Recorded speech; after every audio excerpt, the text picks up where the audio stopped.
I'm gonna read verse 1. So after everything he did, the record got everything together. It says, after this took place, King Ahasuerus honored Haman, son of Hammedatha, and Agathite.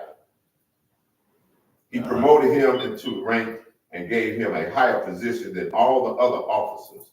The entire royal staff at the king's gate bowed down and paid homage to Haman, because the king had commanded this to be done for him. This was a commandment from the king, that they would bow down and pay homage to this man. Yes. So you know, if you fail to honor a commandment of the king, there's consequences. Yes. I don't know. Some people just don't get it right. Yeah. Here's one that didn't do that. But Mordecai bowed not, nor did he reverence. Mordecai didn't even say, look, Mordecai said, nah, that ain't what I do. You're a human being. For whatever reason. You think you get it? Yeah, that you are. I can follow those rules. Even though you're sitting under another king. Right. Even though you're sitting under somebody else who has privilege, who has given you privilege to be a part of the kingdom that you're in. Yeah. You have to follow the rules. Yeah. But Mordecai said, I probably pay homage to the king, but to this guy, no. He just got promoted. That's something that's, I don't know, that's kind of strange though. Because within our ranks, here at the church, if another comes in with some of that level, we can show homage to him. He's not our king, our pastor or our bishop, but if he's here, because based on his position, you go in that respect. And you respect that position right there. Then the king's servants, which were in the king's gate, said unto Mordecai, why transgressest thou the king's commandment? Once again, Why? Yeah. Why you do that? Yeah, give me once again. Okay, this is gonna be the last time. Okay. Verse 4 says, when they had warned him day after day, and he still would not listen to them, they told Haman in order to see if Mordecai's action would be tolerated, since he had told them he was a Jew. Yeah. Mordecai basically said, I'm not doing it because I'm of a Jewish descent. Right. We don't honor pagans. Right. We don't honor other people that worship idols. Right. We don't bow down. Yeah. We got an example of the three Hebrew boys. He's the only one. Huh? There's nobody else did. This particular guy. It could have been the rest of them. Remember, it was other Jewish people in there. Yeah. But see, they noticed him because he sat amongst them at the gate. Yeah. He was amongst the ones at the gate. So for whatever reason, he had I don't know if that was a position or not, but he was there in the gate. Yeah. At the gate. So they saw what he was doing. Everybody else, he said, no, he said, I'm a Jew. And he said it seemed like he said it with pride. I don't do that, I'm a Jew. I don't bow down to you. You know, the Philistines, when they had their situation. Now, who is this? What did David say? Who is this uncircumcised dog? You know? Yeah. You know? So people of their own heritage don't honor other people's status because you have nothing to do with it. Then why didn't they take him and hang him there? No. It wasn't time for it. There we go.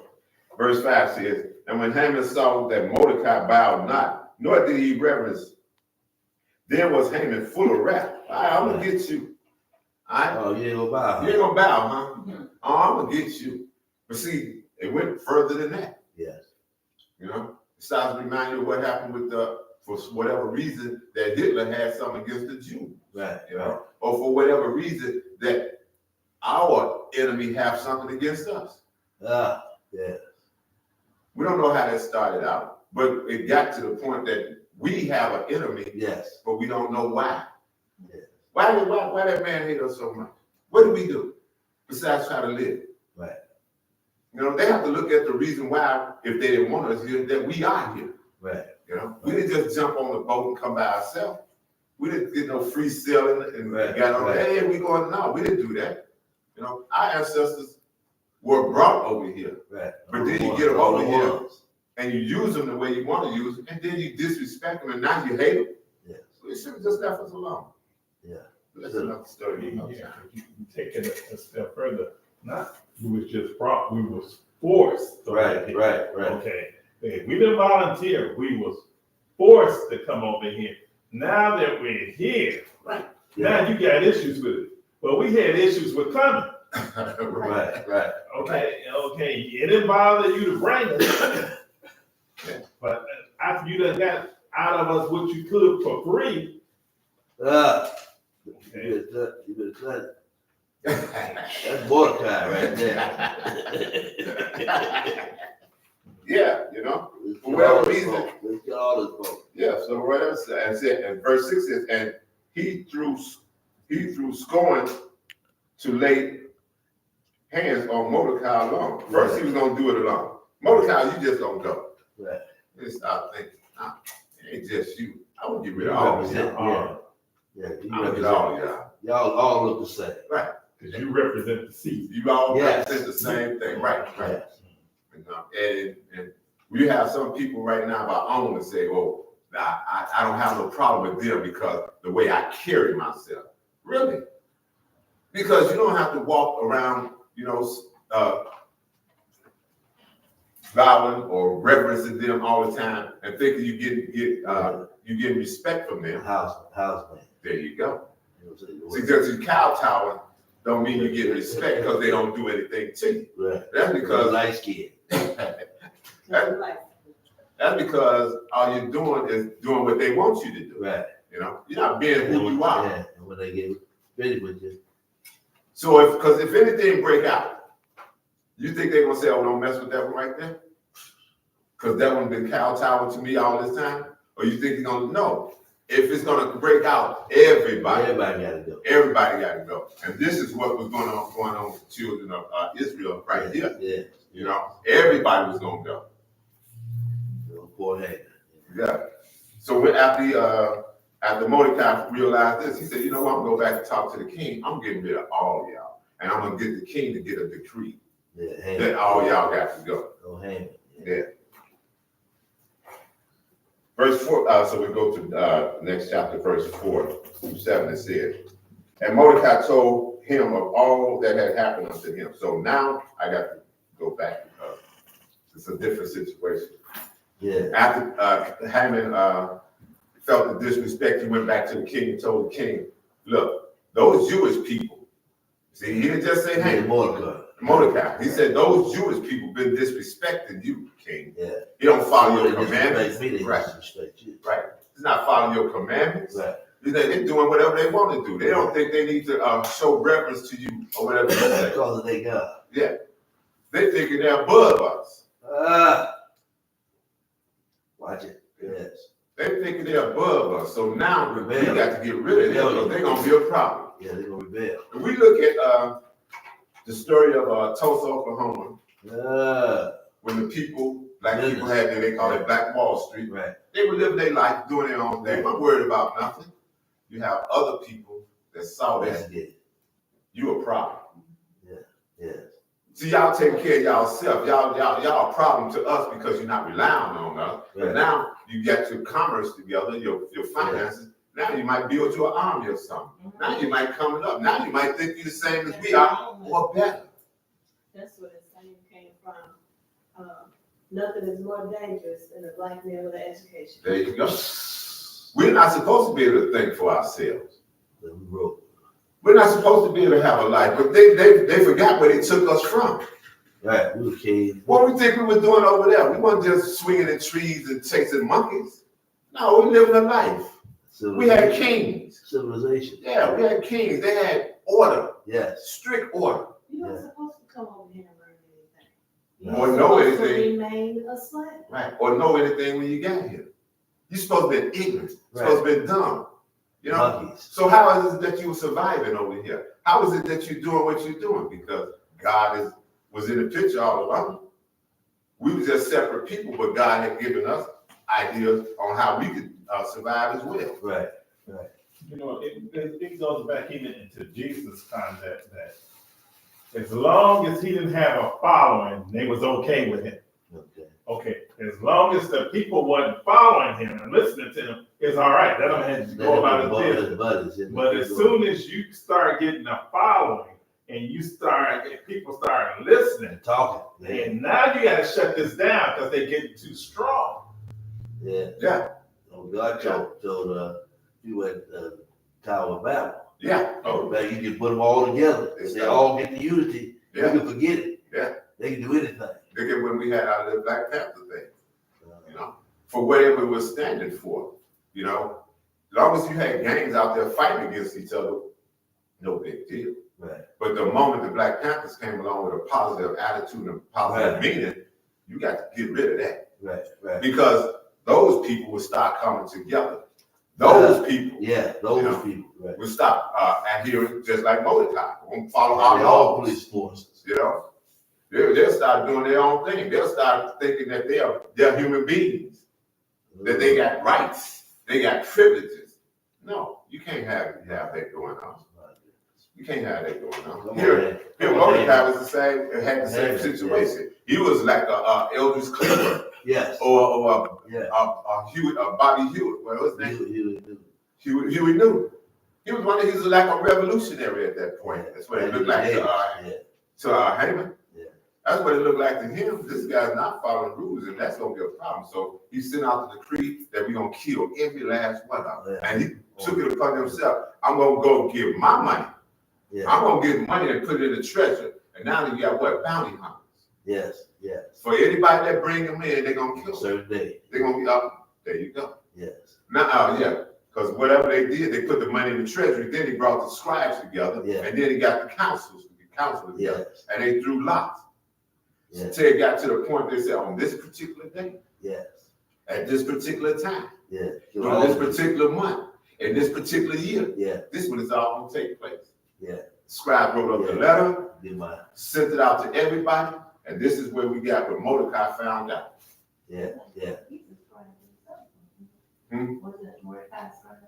Right, for the Jewish people. But for the Jews. But see, he wasn't sitting amongst the council. You know? Not this guy. Yeah, because these were the but as long as if he had favor of the king, he did. Okay, now he's somebody. Because the king earlier he spoiled a plot that somebody was trying to kill the king. Right, but he didn't get rewarded for that. No, he didn't get rewarded, but the king knew about it. That's probably why he was sitting amongst at the gate. At the gate, right? Yeah, favor.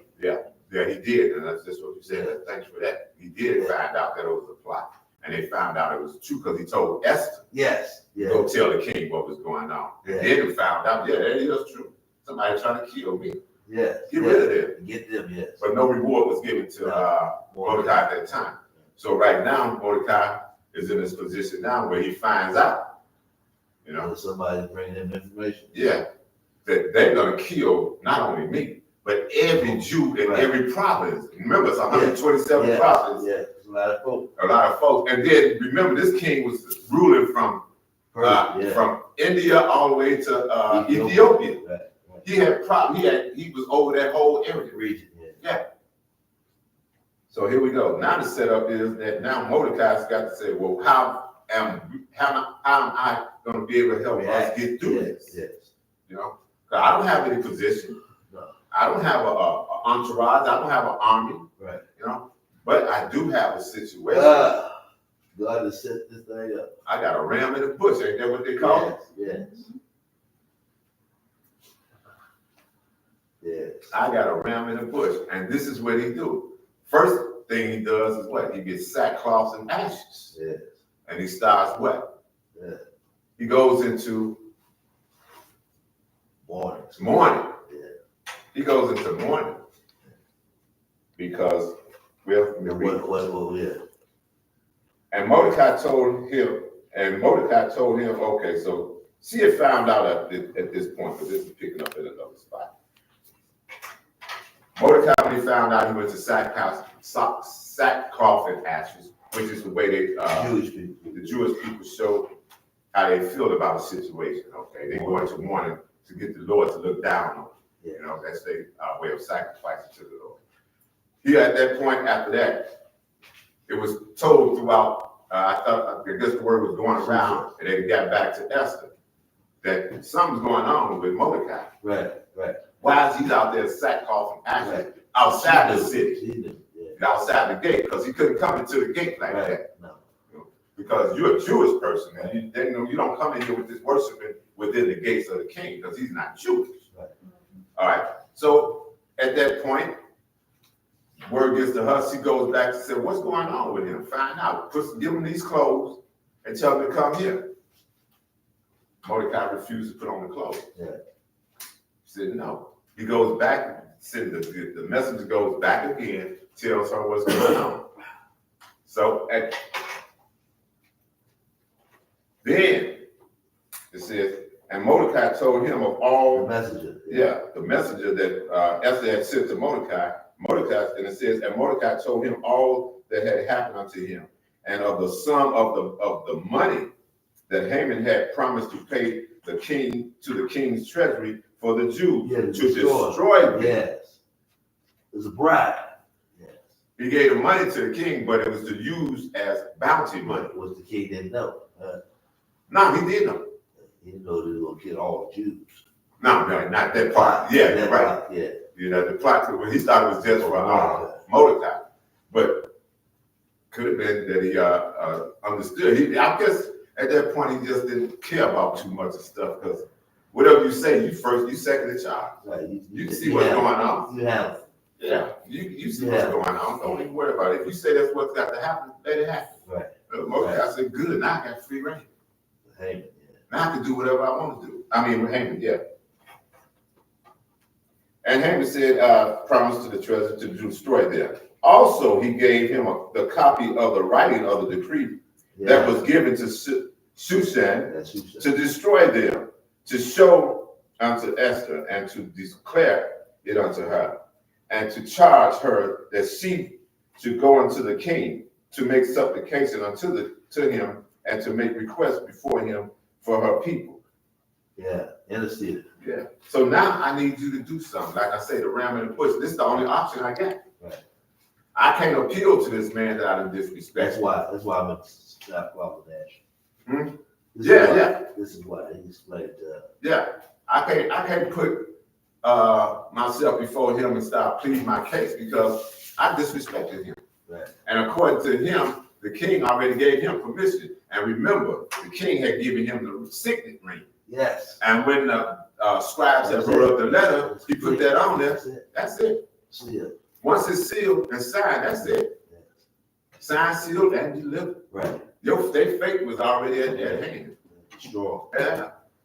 So the king had already basically, even though the king probably didn't know, he had already gave his Yeah, he gave it to Haman. He gave permission. You know? Just like anybody, the president, he allow his defense secretary to make some decisions, and then he goes up on their decisions. I'm depending on their decision. His cabinet. Yeah, his cabinet. Yeah. The reason why the king couldn't go back on it, because he had himself had put out the decree that once this thing is signed with the ring, Yes. okay, it has to be. It's just like God's word. Once it goes out, he can't reverse it. Yeah. He won't reverse it unless he has a good reason. But in this case, once the king does that, it's done. Even in the Black Panther, you know, once something is done, it's done. And basically, when the guy took the power from Killmonger. Huh? Killmonger. Which one was that? T'Challa was the king. Killmonger was his enemy. Yeah. When he became king, he said, "All right, we're gonna do away with this ritual stuff." Killmonger. Yeah. You know. And the lady, and one of them tried to say something. Said, "Look, when I say something, I mean that." So this is where it is. Once that ring put that signet on it, it's done.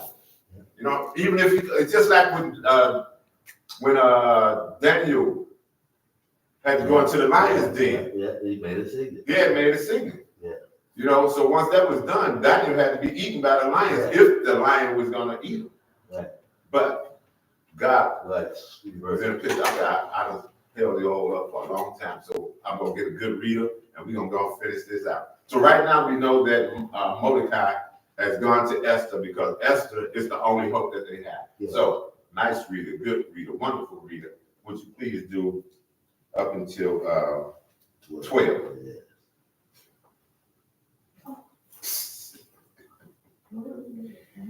Nine. Yeah, do that. And Hadad came and told Esther the words of Mordecai. Again Esther spake unto Hadad, and gave him commandment unto Mordecai. All the king's servants and the people of the king's province do know that whosoever, whether man or woman, shall be unto the king into the inner court, who is not called, there is one law of his to put him to death, except such to whom the king shall hold out a golden scepter, that he may live, and I have not been called to come in unto the king these 30 days. A month. And they told to Mordecai Esther's word. So here it is that even though Mordecai said, this is the only option I got right now, Right. said Esther, but then there was a rule, you know, that even she couldn't even break. No one, even though she was the queen, she couldn't just go stand before the queen or be before the king. Right. There was a rule. Anybody that comes into the court without the king's permission, you have to be called according to the. If you come out there and he sit out the golden scepter, okay. You come out there and he does it, you can be killed. Will be. Yeah, that was the law. So she said, "Let me remind you of something." Yeah, I know you already know. Yeah, Uncle Mordecai. You know, know. You and all the servants know. Everybody in the kingdoms and provinces know what this situation was right about. But this is what he had to tell it in response. You know, then Mordecai commanded to answer Esther, said, "Think not with thyself that thou shalt escape in the king's house more than all the Jews." Yeah. Okay, so now you know that if you do this, you could be killed, okay, if you go before the king. But here it is, the situation. At some point, king gonna find out that you're Jewish. Right. Somehow, some way, it's gonna come out. Decree. And when they do find out, immediately you gonna be killed too. Right. You know? Can't escape. Ain't no escaping because the decree was to kill all the Jews. Right. And you're Jewish. And you Jewish. Even though he told him before she went into the kingdom of the palace, don't let them know that you're Jewish. Right. Don't let them know your ethnicity. You know? Right. Just go in there and do what you and be a beautiful woman that the king can desire. Right. Just do that thing right there. So you're good at that. But it says, 14 says, "For if thou altogether hold thy peace at this time, then shall their enlargement and deliverance arise for the Jews from another place. But thou and thy father's house shall be destroyed, and who knoweth whether thou art come to the kingdom for such a time as this." Yeah. How you know God didn't put you in this place for this reason? Yeah. You sitting up there having a good life right now, and you thinking, okay, I can escape this. But how you know God didn't put you in this position to speak up or do something? For your people. For your people. Look at the ones that he had to talk to, sent the angel to talk to. Gideon, what's his name? Balak, the one that refused to go to war unless Deborah went with him. You know, God had put people in positions for reasons. To stand up and understand that I sending you there, which means I'm taking care of you. You know, when David went out and fought the Philistines, you know, he knew God was with him. But in this situation, he's telling her, God probably raised you up for this reason. Yeah. For a time as this. For a time as this. You have to stand on that. You know? Because even if you get away from this, God can change this whole thing right now, but later on, you know, this will fall back. Your whole generation will be wiped out. Jesus. Only because you didn't speak up. What does the New Testament say when we don't do things? It said that blood is on our Yeah, hands. oh, go ahead. Cry loud. If you have a reason, Watchmen other than that. yeah, we put in a position to do something, to say something, or to change the situation, and you don't do it. Yeah. That blood is on your hands. Yes. Verse 15 says what? Then Esther bade them return this answer. Go, gather together all the Jews that are present in Shushan, and fast ye for me, and neither eat nor drink 3 days, night or day. I also and my maiden will fast likewise, and so will I go into the king, which is not according to the law. And if I perish, I perish. How many of you all willing to go and perish for the Lord? How many? Send me, Lord. I'll go. I live, but I die. Is it true though? Yeah, well, testing The time. word is true, but is it true? Yeah. Do you mean it? We'll tell. Do Testing time is coming. they mean it? Yeah. You know, it's easy to quote the scriptures because they're good. It's easy to say it Yeah. when things are good. Yeah. You know, oh, I'm gonna worship him all the time. Bring the fire. I'm gonna love him all the time. Ain't no reason. Paul said, "What can stop me from worshiping and praise?" Basically, you know, and what can separate me? He said, "Nothing's gonna separate me from the Lord." We have to be careful when we say that, though. Yeah, but he proved it. See, because things are going good, we say nothing's gonna separate us from the Lord. Oh, but lose that job. Let that car break down. Let a family member or a friend get sick. Why, Lord? Why? Why are you doing this, Lord? Where am I worshiping my praise at now? You understand what I'm saying? Where the worship and praise at now? You said you love him 100% totally. What happened? With no ifs, ands, or buts to it, right? That's the way it's supposed to be. Look at Job, a prime example of loving God regardless. Prime example of loving God regardless. Lost a family, lost everything. God gave it back twofold. Why? Because he continuously loves it. Thank y'all so very much. This is the lesson for today. Okay? All right. John.